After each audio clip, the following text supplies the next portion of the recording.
Salut, c'est Cindy, contente de vous retrouver pour une nouvelle vidéo.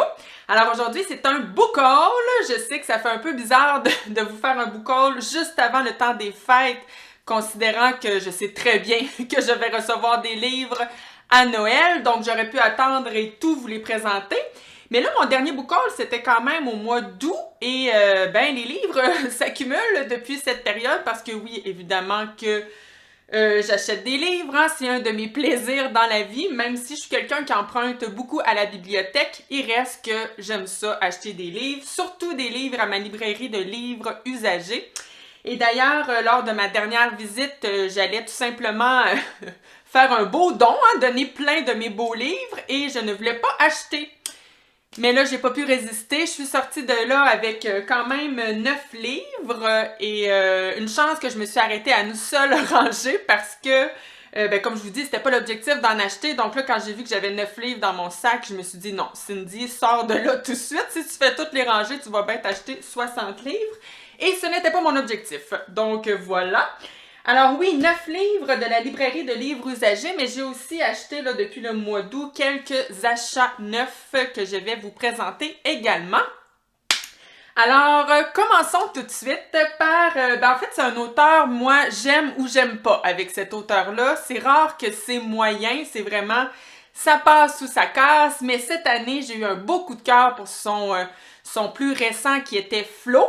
Et oui, je parle de Patrick Sénécal et donc je me suis procuré le premier tome de la série Malface. Et le premier tome, c'est le cas des casiers carnassiers. Alors, dans ce livre-ci, on est au cégep de Malface, justement, avec un jeune professeur de littérature qui va enseigner sa première session à ce cégep-là en question. C'est un cégep, je pense, qui est dans une région assez reculée, de ce que j'ai compris. Et surtout, ce qu'il y a à savoir, c'est que ces élèves vont mourir les uns après les autres. Donc, pourquoi? J'en ai aucune idée, mais je pense qu'il y a une petite touche de fantastique dans ce livre-ci que j'ai bien hâte de découvrir. Le prochain livre que je me suis procuré, c'est une autrice, celle-là je suis pas certaine, mais il me semble que je l'ai vue passer quelques fois sur Booktube et je pense que c'est une autrice réputée pour ses livres très noirs, très, j'allais dire dark, là, mais c'est un peu un synonyme de noir. Et cette autrice, c'est Maude Tabachnik.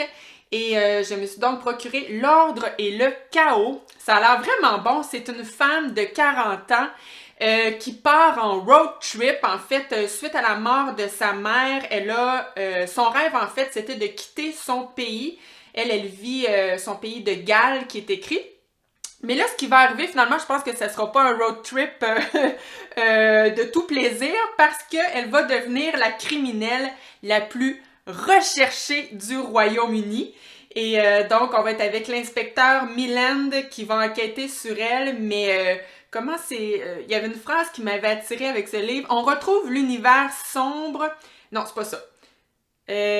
Ah oui! Un road movie atypique et paranoïaque.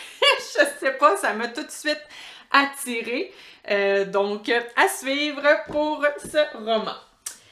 Le prochain livre, celui-là, j'ai autant entendu d'avis très, très positifs que d'avis très négatifs. Donc, j'ai l'impression que c'est justement le genre de livre, ça passe ou ça casse. Et c'est La fille du train, écrit par Paula Hawkins. Moi, franchement, en tout cas, je peux pas savoir de quel côté je vais me situer, mais le résumé, j'avoue, me tente pas mal. On est dans mon genre de livre avec un suspense. On est avec le personnage de Rachel qui, à tous les jours, prend le train, toujours à la même heure, le matin à 8h04 et en fin de journée à 17h56. Et elle, dans ce fameux train, elle observe toujours une maison dans laquelle vit un couple et elle se met un peu à devenir presque obsédée par ce couple-là qui, dans sa tête à elle, c'est le couple parfait qui vive le parfait bonheur. Mais là, il y a un matin où elle va voir la femme sur son terrain, là, avec un autre homme. Et donc là, ça va piquer sa curiosité. Et non seulement ça, mais le surlendemain, elle va voir dans les journaux que cette femme-là en question est disparue. Et là, puisque Rachel me semble un peu obsédée par ce couple-là, je pense qu'elle va se mettre à tenter de savoir qu'est-ce qui s'est passé. Elle va tenter de retrouver cette femme en question. En tout cas, c'est ce que je pense là, en lisant le résumé. Donc, j'ai hâte de voir. Le prochain livre que je me suis procuré, ça aussi c'est un auteur que je voulais découvrir depuis longtemps, Dennis Lehane. Et c'est le livre Shutter Island. J'avoue que si vous suivez Séverine sur la chaîne Il est bien ce livre, sûrement que tout comme moi, vous avez envie de découvrir ce livre parce que pour elle, c'est un de ses top avis, si c'est pas son livre préféré. Je sais qu'elle l'a vraiment beaucoup aimé. Et j'avoue que, la quatrième de couverture m'appelle grandement parce qu'on est sur une île où on retrouve l'hôpital psychiatrique où sont, en fait, on appelle ça les patients. Les pensionnaires ont de graves troubles mentaux et ont commis des meurtres particulièrement horribles. Et là, il va y avoir une femme dans cet hôpital-là qui va arriver à se sauver, mais on n'en revient pas parce que on s'entend que ces pensionnaires-là sont vraiment... C'est des chambres doublement barrées, donc on comprend pas comment elle a pu s'évader de là. Et là, donc, je vous disais que ça se passe sur une île. Il y a je pense que c'est 2 policiers qui vont venir en bateau sur cette île-là pour tenter de savoir qu'est-ce qui s'est passé, pour tenter de retrouver cette femme en question. Mais là, je sais pas, est-ce qu'on va apprendre à connaître les autres pensionnaires de cet hôpital-là? Est-ce qu'il y en a d'autres qui vont réussir à s'évader? Je le sais pas trop, mais moi, j'imagine une espèce de huis clos avec une atmosphère un peu suffocante. Je sais pas, mais ça a l'air vraiment très bon. Le prochain livre, là, c'est drôle là, ce que je vais vous dire, mais c'est un livre qui me tente pas pantoute.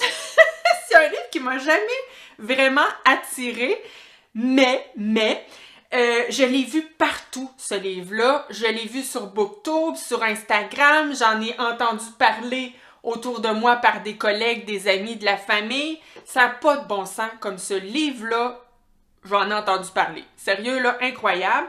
Fait que là, je me suis dit, je veux pas être la seule au Québec à ne pas avoir lu ce livre. Et je parle de En route vers Nowhere de Sophie Lorrain. Quand je dis que c'est pas mon genre, je trouve que ça a l'air quand même très léger. Mais en même temps, c'est vrai qu'une fois de temps en temps, ça fait du bien de lire un petit livre léger. Donc, c'est le genre de livre que je vais me garder pour l'été prochain, je pense. Juste par la couverture, tu sais, ça fait très estival, n'est-ce pas? Alors, c'est un road trip ici avec Sarah et Sébastien qui se connaissent depuis qu'ils ont 10 ans. Donc, c'est de très grands amis, mais là, je pense qu'on est justement dans ce genre de livre où la ligne est fine entre amitié et amour. En tout cas, c'est ce que je pense. Et voilà, on va partir en road trip avec ces 2 personnages. Ça a quand même l'air bon, j'avoue, là, ça a l'air bon. Je pense que la suite de ce livre-là qui est sorti cette année, donc on va voir si j'aime assez pour poursuivre l'aventure. Le prochain livre, lui, il me tentait vraiment beaucoup. C'est une autrice québécoise que moi j'ai connue avec ses BD qu'elle a fait avec Isabelle Arsenault, publié chez La Pastèque. Et là, j'avais envie de la découvrir dans un roman et je parle de Fanny Britt. Je vais donc lire Les Maisons. Je sais pas tant l'histoire, mais en fait, je pense qu'on est avec... pas je pense, là. On est avec Tessa, une femme... j'allais dire son âge, mais non, je le sais pas. Mais c'est une maman de 3 enfants. Et je pense qu'on est avec une femme qui est un peu en introspection. Je pense qu'elle regarde son passé, puis là, elle se rend compte que plusieurs de ses désirs, plusieurs de ses rêves qui ne sont pas réalisés. Donc voilà, franchement, je n'en sais pas plus. Et j'avoue que c'est le genre d'histoire, moi, ça fonctionne pas toujours, ce genre d'histoire-là. Mais avec la plume de Fanny Britt, j'ai l'impression que je vais beaucoup apprécier. Donc, voilà pour ce livre. Le prochain livre, c'est une recommandation de La fille cambodgienne. Je connais pas son vrai prénom, mais en tout cas, si tu passes par là, je te salue. Elle me l'avait recommandé dans une vidéo où je vous disais à quel point j'aime, moi, les sagas familiales historiques. C'est un genre que j'adore. Et c'est un genre, je trouve, dans lequel les auteurs québécois excellent. On est bon dans beaucoup de choses, les auteurs québécois. Là, je dis on, là, mais je m'exclus, là, je ne suis pas du tout autrice.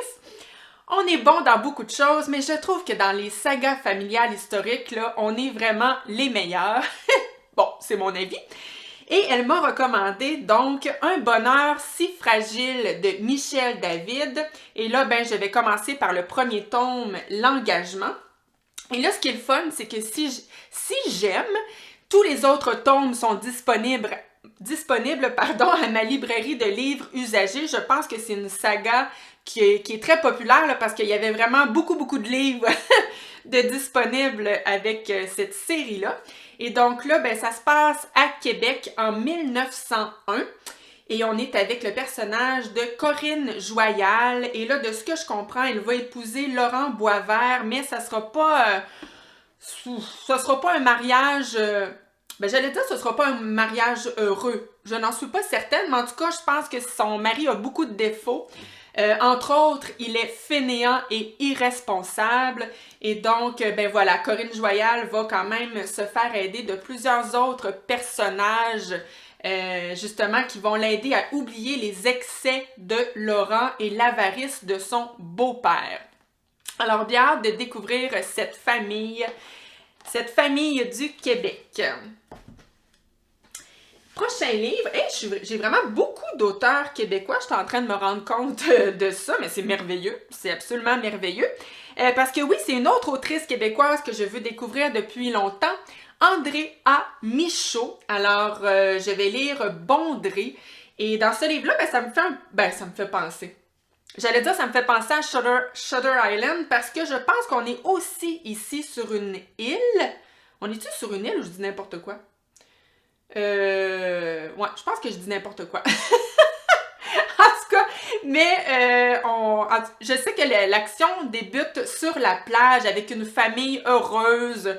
Je pense qu'ils sont en vacances, ça va bien, la vie est belle, mais là, la petite Zara va disparaître.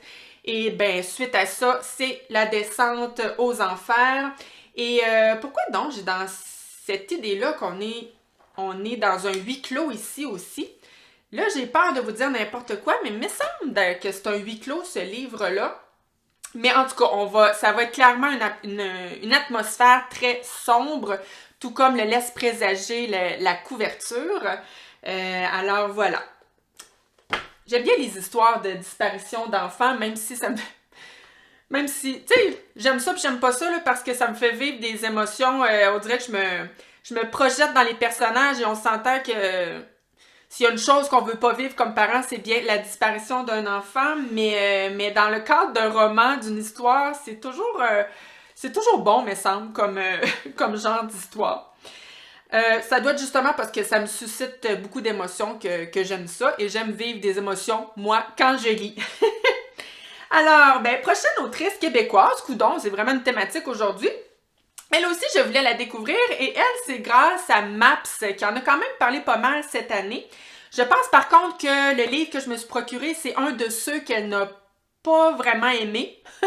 mais bon, hein, ça veut pas dire que moi, je ne l'aimerais pas parce que je pense qu'il a été aimé de plusieurs lecteurs quand même. Et c'est Marie-Renée Lavoie, donc je vais lire Les chars meurent aussi. C'est le genre de quatrième de couverture qui n'en dit pas beaucoup. Je connais pas l'histoire, je sais juste qu'on est avec, je pense, une jeune fille, Laurie, qui a appris plusieurs notions de mécanique grâce à son père, qui est aussi une passionnée de lecture grâce à sa mère, de ce que je comprends. Mais j'en sais pas plus, puis c'est bien correct, j'aime ça parfois rentrer dans des romans en ne sachant rien, hein? Je me garde la surprise de le découvrir. Ensuite, ah non, c'est vrai, j'allais dire on tombe dans les achats neufs parce que tous ces beaux livres-là, c'était des livres usagés. Mais c'est pas vrai, c'est pas vrai. Il y a un livre, il y a une série, une saga, je pense qu'on peut dire, que je veux lire depuis vraiment longtemps. Et mon chum le savait, donc à un moment donné, il est passé devant une autre librairie de livres usagés à Québec, pas celle où où je vais régulièrement. Et là, il a vu, c'est ça là qu'il a vu si je me trompe pas, il a vu Hannibal de Thomas Harris. Et là, il me l'a donc acheté. Puis là, quand il est arrivé à la maison, ben là, j'ai dit « Ah, mais je suis vraiment contente, chérie, mais c'est pas le premier tome! » Alors là, il est allé me chercher par la suite. Je pense qu'il est allé le chercher chez quelqu'un qui vendait ça tout simplement sur Marketplace ou une affaire de même. Alors là, il m'a procuré Le Silence des agneaux, qui est le fameux livre que je veux lire depuis longtemps. Et là, tant qu'à faire, il m'a aussi acheté, et celui-là, ben, il l'a acheté en format poche neuf, Dragon Rouge, toujours de Thomas Harris, évidemment. Et là, ben moi, j'ai pas vu le film, hein. Je suis peut-être une des rares qui a pas vu le film, mais pour ceux qui sont comme moi, je vous dis un petit peu le résumé. On est avec un psychopathe. Et oui, j'aime ça, moi, les histoires de psychopathes, que voulez-vous. On est avec Buffalo Bill, qui est... Ben, en fait, c'est un tueur en série. Et là, Clarice Sterling, elle, c'est une jeune flic qui étudie en sciences du comportement. Et ça, c'est deux choses que j'aime. Hein. Moi, les suspens, les psychopathes. Et quand il y a une grosse notion quand il y a beaucoup de psychologie, et que j'aime ça d'habitude, fait que ça a tout pour me plaire, cette saga. Et donc, oui, elle se fait... je pense que c'est son patron qui va lui dire d'aller rencontrer Hannibal Lecter, qui est emprisonné, lui aussi, je pense qu'il est dans un hôpital psychiatrique hautement protégé, hein, parce que lui, ben, il mangeait... ouais, je pense qu'il bouffait les membres de ses victimes, hein. Ça va bien, ça va bien. Et, mais en fait, c'est que c'est un psychiatre, je pense, Hannibal Lecter, et il va donc aider Clarice Sterling à analyser ce Buffalo Bill, et il va donc l'aider à essayer de retrouver sa toute dernière victime, qui est la fille d'un sénateur. Et là, je dis va l'aider, mais est-ce qu'il va vraiment l'aider? Ça reste à voir. Donc, j'ai hâte de lire j'ai envie de dire ce classique de la littérature, parce que franchement, oui, je pense qu'on peut dire classique. Bon, là, c'est vrai qu'on tombe dans les livres neufs. Ben, en fait, j'en ai pas tant que ça. Je suis plus une acheteuse de livres usagés. Donc, je me suis procuré Cheval indien de Richard Wagamese, je ne suis pas certaine. J'ai été attirée par ce livre-là parce que, ben oui, ça parle d'un sujet chaud, hein, parce que le personnage principal, Saul, a vécu les pensionnats autochtones au Canada, puis ça l'a d'ailleurs, comme tous les enfants qui ont vécu ça, je pense, ça l'a brisé.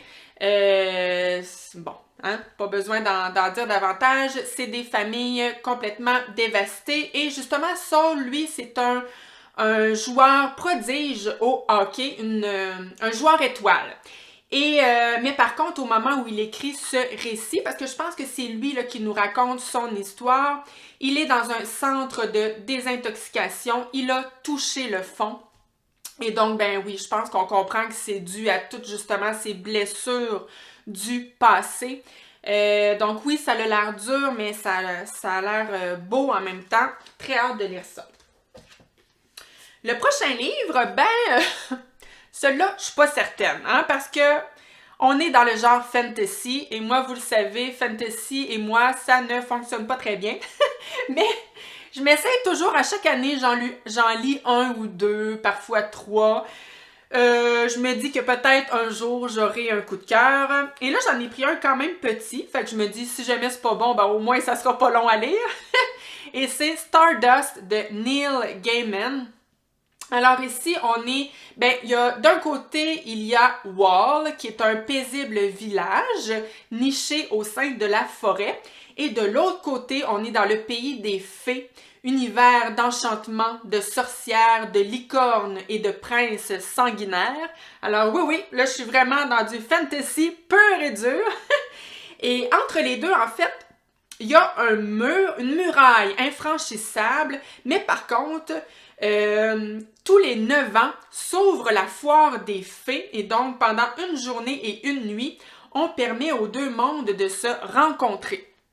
Et je sais que le personnage principal, Tristan, va promettre à la femme à la femme qui, ben, en tout cas, qu'il pense aimer, qu'il veut épouser, il va lui promettre de lui ramener une étoile filante. Ouh! Oh là, ça c'est pas gagné d'avance avec moi, mais je sais pas, j'avais le goût de le tenter. Ensuite, là, les prochains livres, ben c'est des bandes dessinées. Ben, ça non plus. Des fois, je fais des achats, là, honnêtement, quand ça arrive à la maison, parce que je l'ai acheté sur Internet, je me dis, mais où avais-je la tête quand j'ai commandé ce livre? Et d'ailleurs, la face de mon chum, quand il m'a vu déballer ce livre-là, il m'a vraiment regardé et il a dit, mais pourquoi, Cindy? Et c'est Star Wars Cible Vador, écrit par et illustré là, par Thompson, Laming et Landini. Parce que oui, mon chum, c'est un grand fan de Star Wars. En fait, il est fan des premiers films, là. Il est pas trop... Il écoute tout ce qui sort, mais lui, il est vraiment encore stické sur les premiers films de Star Wars. Et ça fait des années et des années, en fait, depuis qu'on s'est rencontrés, qu'il veut que je les écoute. Mais moi, j'ai essayé honnêtement, là, mais c'est tellement pas mon genre. Donc vous comprenez pourquoi il ne comprenait pas que j'achète cette bande dessinée. Mais je sais pas, je trouvais qu'elle avait l'air belle. Puis j'avoue que Star Wars, bon, je trippe pas, mais il y a un personnage qui m'attire dans tout ce monde, et c'est Darth Vader. Je sais pas, ce personnage-là, c'est le seul par exemple, mais il y a un côté qui m'intrigue. Et bref, ben, je me suis dit pourquoi pas, je vais l'essayer. Puis c'est sûr que quand j'achète des bandes dessinées, j'avoue que j'ai toujours en tête, je me dis toujours peut-être un jour mon fils qui n'aime pas lire, peut-être un jour il va aller fouiller dans mes bandes dessinées puis trouver des trucs qui l'intéressent, on sait jamais. J'essaie de semer des possibilités. Ça se dit absolument pas ce que je viens de dire là, mais c'est pas grave. Prochaine bande dessinée, ben celle-là je la trouvais vraiment mignonne, je sais pas, j'avais le goût de l'essayer, et c'est Le comportement étrange des habitants d'une planète étrange de Nathan W. Pyle. Et donc, ben je la trouvais mignonne, c'est comme deux petites, ben moi je trouve que ça ressemble à deux petits extraterrestres. Est-ce que c'est vraiment ça? Je n'en suis pas certaine, mais je pense que oui. Et je pense aussi que c'est pas une histoire là, de A à Z, mais bien plein de petites mises en situation un peu cocasses. Je pense par contre que c'est un petit côté un peu absurde et ben, je vous l'ai dit cette année que moi, ça passe pas toujours l'humour absurde, mais je sais pas, je la trouvais trop mignonne, puis elle est comme dans un format carré cute là. J'avais le goût de l'essayer, hein, pourquoi pas. La prochaine bande dessinée, je me l'étais procurée pour la lire en octobre. Je voulais lire ça un peu avant l'Halloween, mais finalement, ça n'a pas donné. Fait que, ben, je vais me la garder pour... je sais pas si je vais attendre à octobre 2022 ou si je vais la lire avant, mais elle fait vraiment Halloween, je trouve. Et c'est Mason Mooney, enquêteur paranormal certifié de C.A.R.A. Miller. Et là, ben, on est avec des adolescents et ils vont aller dans une maison hantée. Et moi, j'avoue que j'aime ça, les histoires de maisons hantées avec des fantômes et tout. Ça a l'air... je peux vous montrer un peu le genre de planche. Alors ici, je pense, si je me trompe pas, ils ont l'air de jouer... non, c'est peut-être pas... je sais pas. Mais tu sais, ça a l'air un peu genre maléfice... et tout, là, ça a vraiment l'air d'une bonne lecture d'Halloween. Mais c'est ça. Je sais pas si je vais la lire en octobre ou avant. Bref, on s'en fout. Maintenant, je termine avec deux bandes dessinées. Moi, vous le savez, hein, je suis une lectrice... j'aime me divertir. Je lis à peu près juste des romans. Mais j'avoue découvrir depuis un an ou deux un plaisir à apprendre avec les bandes dessinées. Je suis pas trop une lectrice de documentaires ou des essais, ça me plaît moins. Mais en bande dessinée, je sais pas, ça, c'est peut-être que ça se lit plus vite, mais j'aime bien ça des fois, lire des trucs, documentaires en bande dessinée, voilà. Et je me suis donc procuré Les grandes batailles navales, Graveline, l'Invincible Armada de Jean-Yves Delite, Denis Béchu, Giuseppe Beguera et Nico Tamburo. Et ici, on est en 1588. Et donc, Philippe II a pour lui la puissance Non, c'est pas ça. C'est ça? Ben oui, c'est ça, là, mais c'est pas ça que je voulais vous lire. Ah oui, c'est ça. Le roi d'Espagne élabore le plan audacieux d'envahir l'Angleterre pour placer sur le trône un roi catholique. Donc, un brin d'histoire qui se passe évidemment sur des bateaux. Voilà. Et l'autre livre qui est aussi Les grandes batailles navales, toujours de Jean-Yves Delite. Et ici, par contre, on est en 1783. Et on est avec le marin Pierre-André de Suffren. C'est la guerre d'indépendance aux États-Unis. Voilà, je n'en sais pas plus. Je suis absolument nulle en histoire. D'où l'intérêt de parfaire mes connaissances avec des bandes dessinées. Mais franchement, elles ont... Oups, je vous la montre à l'envers. Hein. Elles ont l'air franchement très très belles, ces bandes dessinées. Je peux aussi vous montrer le genre de planche, hein, pourquoi pas. Voilà. Alors, ben, ça complète mon book haul. J'espère que ça vous a plu. Moi, ben, j'aime ça, faire des vidéos book haul. On dirait que ça me... Ben, j'allais dire ça me donne le goût de lire. J'ai tout le temps le goût de lire, moi, de toute façon. Mais je sais pas, on dirait que ça me motive encore plus. Puis je pense que les gens aiment aussi les vidéos book haul. Je pense que vous aimez cette formule. Bon, peut-être que je me trompe, vous avez le droit de me le dire. Mais voilà, c'est sûr que là, avec le temps des fêtes qui arrive, je devrais vous faire un autre book haul dans pas si tant longtemps. Là, je veux pas que ça devienne redondant non plus, mais évidemment que je vais lire tous ces beaux livres-là. Et si mon avis vous intéresse, ben, je vous invite à vous abonner à ma chaîne. Je vais vous en parler au courant de l'année 2022. Parce que, évidemment, ben, j'ai d'autres livres aussi hein, qui viennent de la bibliothèque, d'autres livres de mes précédents book hauls que je n'ai pas encore lus. Quoique, il m'en reste pas tant que ça, c'est pas pire, c'est pas pire. Alors voilà, si ça vous intéresse, abonnez-vous, ça fait toujours plaisir. Merci d'avoir été là. Et à la prochaine. On se revoit d'ailleurs la semaine prochaine pour un bilan lecture en passant. Bye!